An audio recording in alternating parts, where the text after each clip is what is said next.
think we need to be savvy about what the litigation risks are. As I take in cases through my office and talk with providers, clearly there are going to be common patterns that are evolving regarding what kinds of issues come forward for litigation. We have to be aware that plaintiffs' attorneys, plaintiffs being the people who sue long-term care providers, those attorneys get together. They get together and they talk and they share their ideas and they share what works, and they encourage one another in new ways of suing healthcare providers. Just like we as defense attorneys get together to figure out how we can best deal with the flood of cases coming in, they are always trying to stay one step ahead of us and trying to develop new concepts, new claims, new causes of action, and trying to see where the weakness in the systems exists so that they can make the money that they want on litigation. Clearly, we're talking about, I think, some issues that are common to all kinds of litigation in assisted living. Family dynamics, which is clearly a very important piece that providers have to be aware of. Common issues that are going to be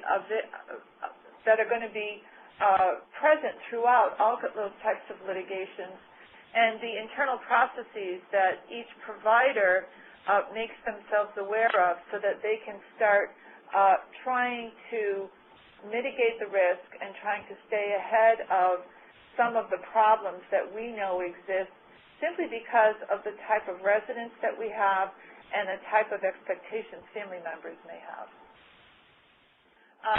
Proper care intervention and documentation is the key. I mean, clearly documentation is always going to be something that we're going to be focusing on because from a litigation standpoint, if it's not written, I can't prove that you did it.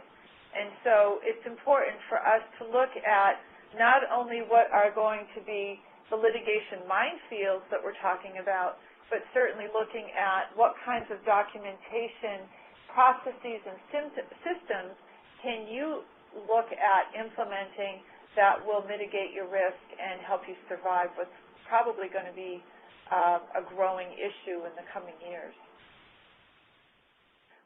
In reviewing the cases I've had and in talking to clients that operate assisted living facilities throughout the New England area and in looking at the literature out there, these are clearly the high-risk areas I think that you can identify with as being some problematic issues when it comes to litigation.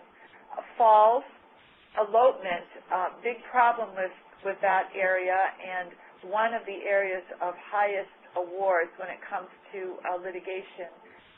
Increasing acuity, we have lots of concerns because family members, once they admit their member into an assisted living facility, don't want to even think about the possibility that they have to later on look for a skilled facility. But then the providers are kind of stuck with in many instances, some difficult decisions to make. Choking, and then resident-to-resident aggression. So these are the 5 areas that we're going to be focusing on in the next hour and a half